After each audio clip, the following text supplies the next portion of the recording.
Jeremiah chapter 29, verse 11 says, "For I know the plans I have for you, declares the Lord, plans to prosper you and not to harm you, plans to give you hope and a future." അഥവാ നിങ്ങളെക്കുറിച്ചുള്ള എൻ്റെ പദ്ധതികൾ എനിക്കറിയാം. അവ നിങ്ങളുടെ നാശത്തിനല്ല, ശുഭത്തിനും നിങ്ങൾക്ക് പ്രത്യാശയും ശുഭഭാവിയും നൽകുന്നതിനുമുള്ള പദ്ധതികളാണ്. ഇതാണ് യഹോവയുടെ അരുളപ്പാട്.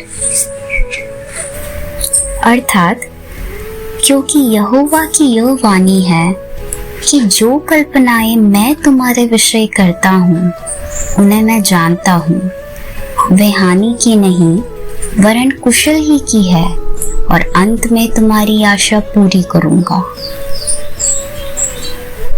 એટલે કે યહોવા કહે છે કે જે યોજનાઓ તમારા વિશે હું કરું છું તે હું જાણું છું. તે ભલાઈની છે, બુરાઈની નથી, જેથી તમને આશાભર્યું ભવિષ્ય મળે.